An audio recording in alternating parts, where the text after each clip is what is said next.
Today, ladies and gentlemen, we're gonna be challenging Zombie Hikaru. Now, I only have played against Hikaru once in my life, actually a mini match, so a few games in my life, but in one single session of a game that is a chess and poker mix. You get random pieces, and even with the random factor, even with that randomness factor, I couldn't beat him when I had a queen up in one of my games. I had a queen against his rook and I still could not beat him. Now, what does that say about my chances against beating Zombie Hikaru?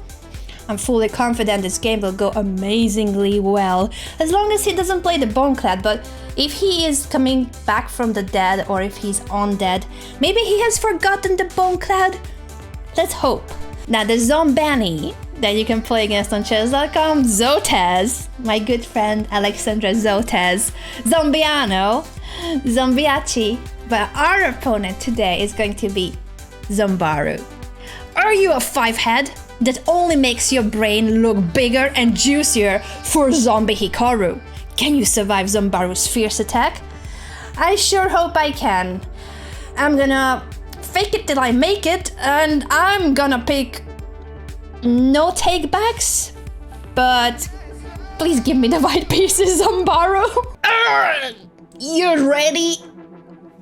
I guess? I don't know if I can ever be ready for this, Zombaru, but I'm gonna push my e-pawn, best by test, and also I'm trying to provoke the Boneclad, but he already made a mistake. He's saying good start. His spelling is a bit sus. Good start. Okay, moving on to my next move. Knight jumping out, I'm gonna play the Rossolimo.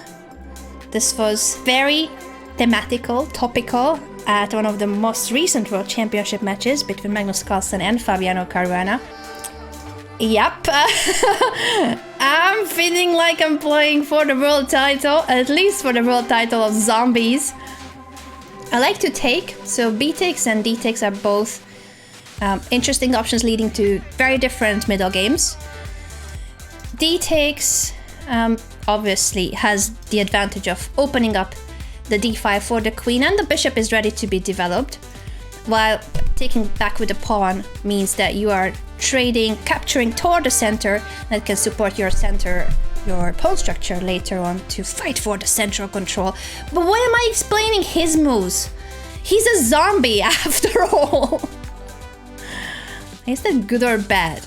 I'm gonna push my d-pawn, ready to develop my bishop, and I'm afraid he'll not let me do that because then my pawn on b2 will be hanging and I don't want to lose my rook in the corner.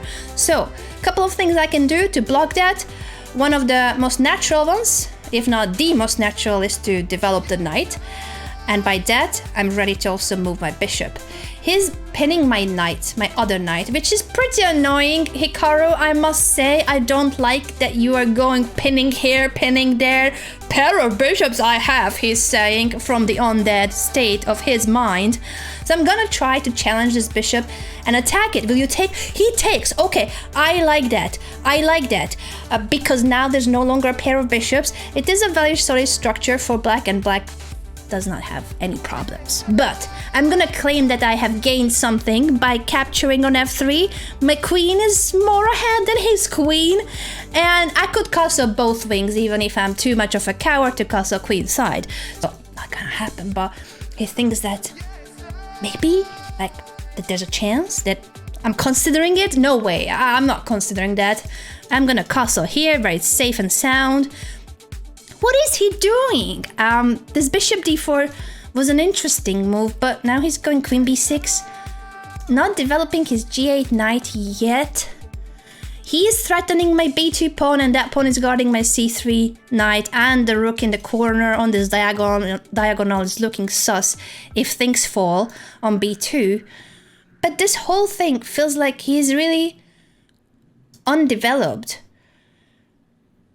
And not developing the knight means that he's not really ready to castle. I don't think he wants to castle queenside, because then the f7 pawn is hanging and he's still quite vulnerable. What is going on here? He sure plays fast. He does play fast, that's true. Now.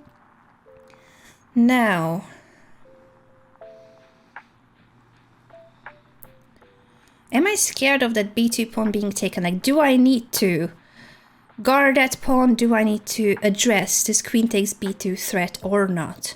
That is a big question here. One of the moves with which I could guard it and also be more active, not just move my rook here. That's a bit of a ugly move.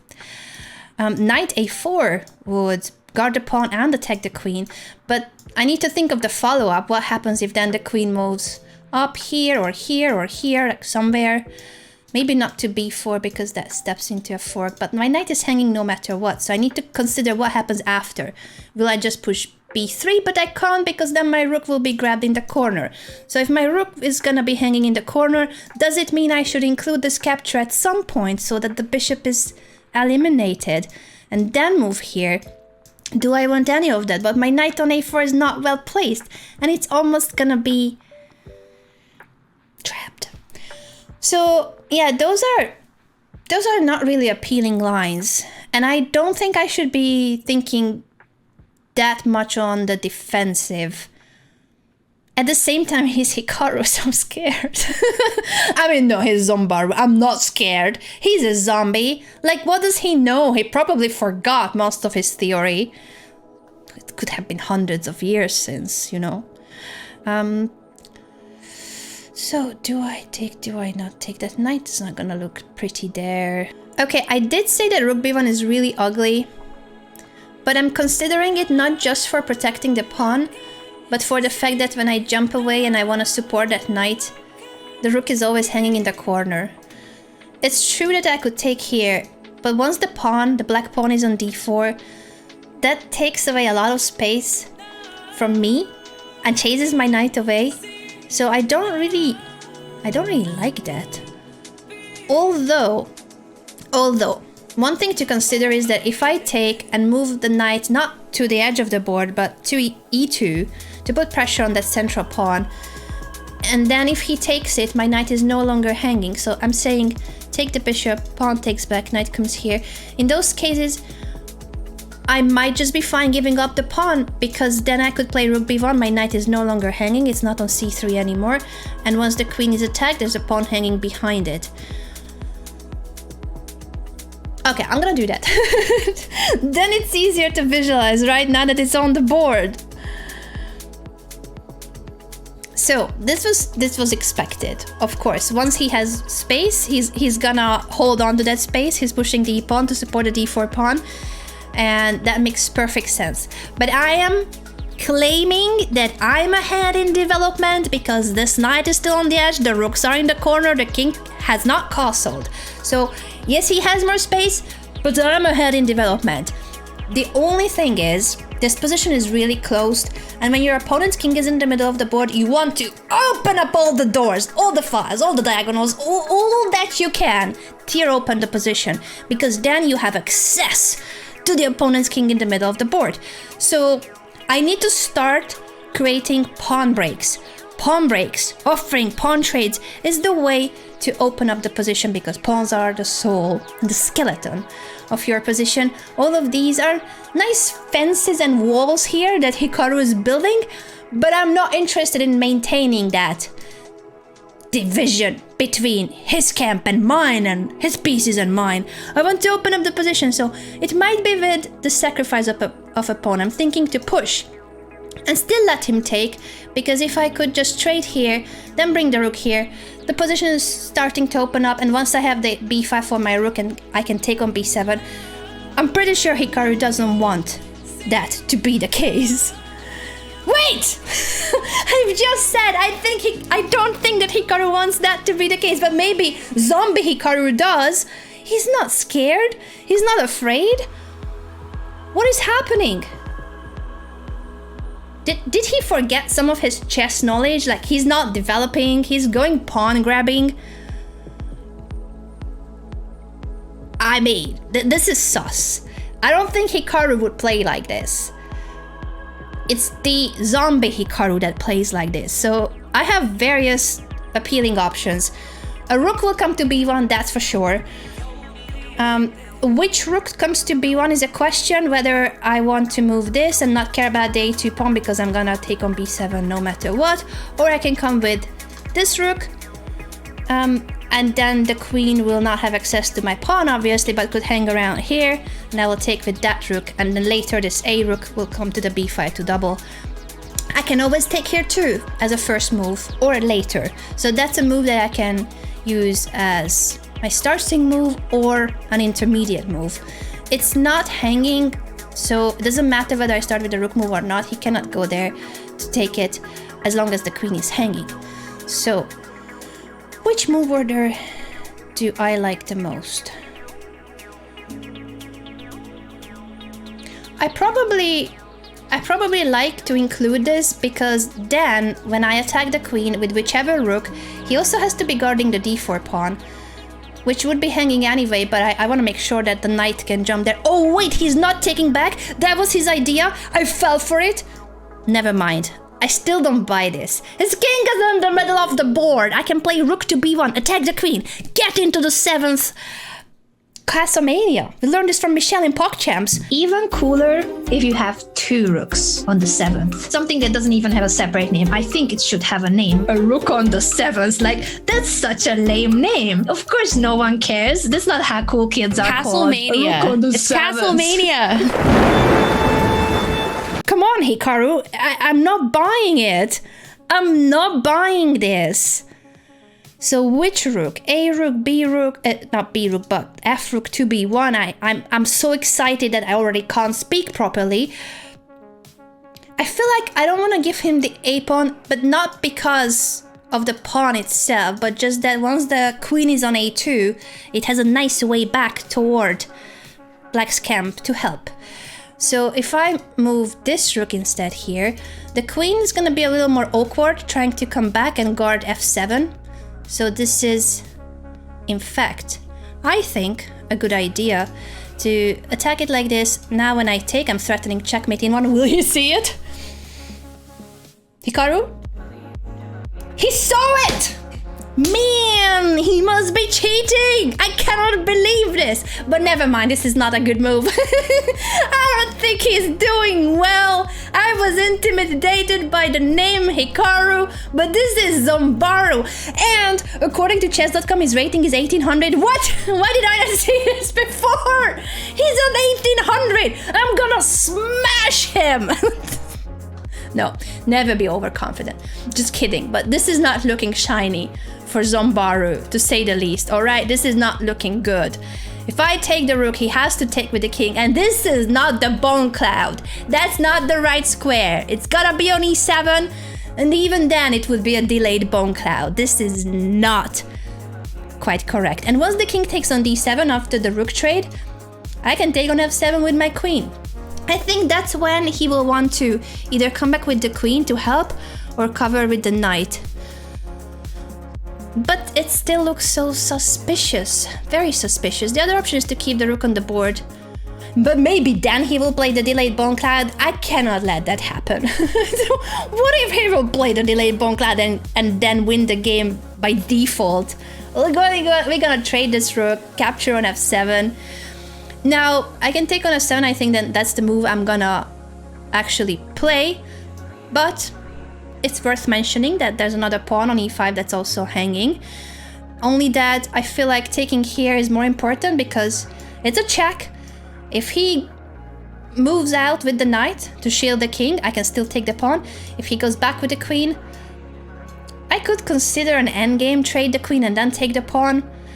I know that with the king on d7, I would normally want to keep the queens on the board, but hey, I love endgames. No, we'll see. Let's not commit, but I'm gonna commit to this move for sure. All right, the queen has moved back to e7, offering a queen trade.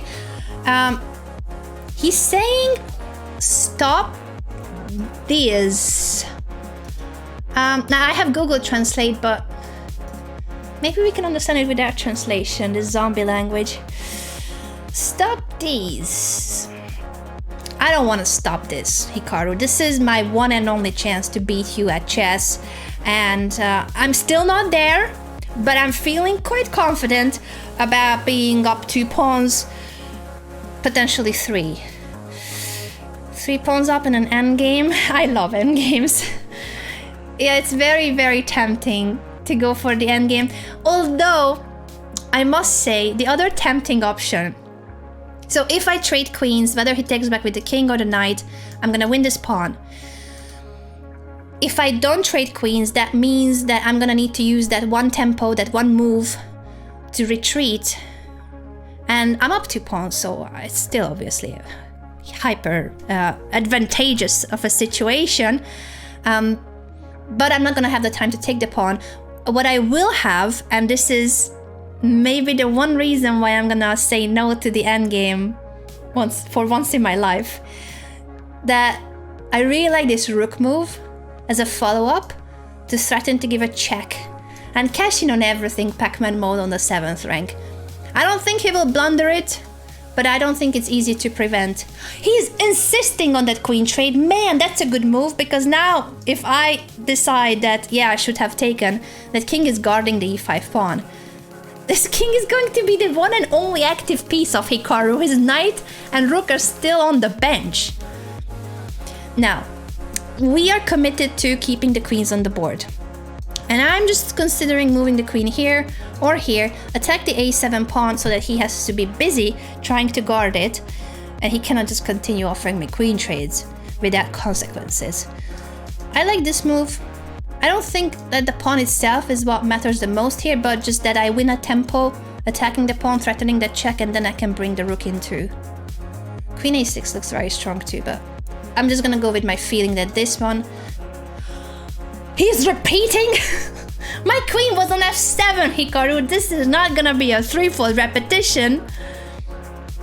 I'm not interested in your queen trade. I don't know if I have been clear, but I'm gonna take this pawn with a check. Check! I would scream that loud that I have given 1 check to Hikaru. No, this is my 2nd check actually. Life is great. We're gonna give another check too. I'm considering this check or this check to follow up with a tempo, because again he's offering that queen trade and I don't just want to retreat. I want to continue with forceful moves, and both have an advantage. This one is a check that attacks this pawn too. This one is a check that attacks this pawn too. I think I'm gonna go with this one, so that if he offers the queen trade, I grab the pawn, and if he comes back with the king, I'm gonna bring the rook to the b file, and that's what I really, really, really want. Okay, he's going toward the king side, but he's still undeveloped there, and thanks to my queen on the back rank, that knight is pinned. Even if it's his turn, he cannot develop it because the rook in the corner will be hanging. So this is a perfect moment for me to bring the rook into the game. That's the last piece I haven't developed, and this is the moment for the rook to shine. With a move like rook to b1, you're threatening to win a queen, which is something I thought Hikaru would see? Hello? Zombie Hikaru? Have you forgotten about all the puzzle rush exercises? All the tactics? My rook is here and he takes the pawn. I wanted to slow-mo replay his rook b1 and he takes the pawn. He's not seeing that I'm gonna win the queen. He is playing the Bote's Gambit. I knew. Zombie Hikaru is all in for Bote's Gambits. No more bomb clouds, just Bote's Gambits. Thank you. Thank you for your offering. I'm gonna gladly accept it. He moves to g7, which is funnily enough still on the same rank, so I'm in no hurry taking the queen. And in fact, I'm not gonna take the queen just yet. He wants to take back on e7 with the knight, and that's why the king went to guard the rook. It's no longer pinned. But I'm in no hurry. There's nothing he can do about the queen, so I'm just gonna take this pawn. I'm threatening to come here with a check, and actually, because he didn't do anything about my move, I'm gonna jump in with a check. Check! Hikaru! He's not scared, but he should really be a bit more scared, I feel like. There's so many tempting moves here, including grabbing the queen. So I could take the queen, I could put on more pressure on the 7th rank, I could give a check here, I could move many things. I guess mainly those things. Everything should be winning here, but because I've never won a game in my life against Hikaru, I'm taking it slow and enjoying this one and only winning position in my life. You think he's blinded by his hunger for brains? DJ, must be the case. This is definitely not the level I expected, so I'm still a bit under the shock of this is going way too well for me. Way too well. But I guess they gave him 1800 for a reason. I thought it would be similar to the normal rating of the Hikaru bot, but apparently it's not. Anyway, we will not complain about getting an easier version of the Hikaru bot, because this is our one chance to succeed. And no one will know that he was on 1800 if you don't tell them. Okay, Anna, think. What's the nicest way to continue? Because I'm gonna really cherish this moment. My one and only winning position against Hikaru. No, actually, like, after that queen up that I spoiled against him. I should not speak about that. So, queen a7, he's gonna take my rook. But that's great. I think this is a very pretty move. So, queen a7, the knight is still untouchable because of the rook. And if he takes my rook with the queen, that queen check will lead to checkmate because the king can go nowhere. He has to block with the knight. I'm gonna take the knight, the king has to go to g8 and then it's checkmate on g7. After queen a7, if he doesn't do anything, I'm threatening to take the queen and then I'm gonna take the knight as well. So it's stronger than taking the queen immediately. Queen a7, that's my choice. Castlemania, full on Castlemania on the 7th rank. He's pushing the pawn to give some room to the king, but I'm still gonna just take the queen. And now once the knight takes, he's saying, not cool, you guys. Not cool. Alright, Hikaru, I'm sorry. I'm sorry. He didn't even take my rook, what? If he were to take the rook, I was gonna take here. I guess he sees that he's gonna be checkmated in a few moves, but... Anyway, he moved here. He moved here, and we're gonna use this rook to give a check from g7. Now, g4 is tempting, but the king will hide on h4 and I don't have a follow-up just yet, so I think I need to bring in Her Majesty for the kill. She's the strongest piece for a reason, the strongest attacking piece too. If only it could be a pawn checkmate. Is that too much if I want to give a pawn checkmate against Hikaru in my one and only game? I'm gonna play king h2. And the reason I'm playing king h2 because I want to guard this pawn. If this pawn is guarded, I can push g3 and he has nowhere to go. Will that be the finishing position or will he do some magic? He's playing knight to f6, but congratulations Hikaru on finally developing your knight. This is move 31. Take a look. Move 31. Anyway. I think I'm bullying Zombie Hikaru. I'm sorry for that. I just got really excited for having a winning position and a pawn checkmate to finish the game. Thank you, Hikaru! My one and only game of winning against Hikaru, even if it's an 1800 version of him and coming back from the dead or undead or... I'm very confused. At least he hasn't eaten my brain yet.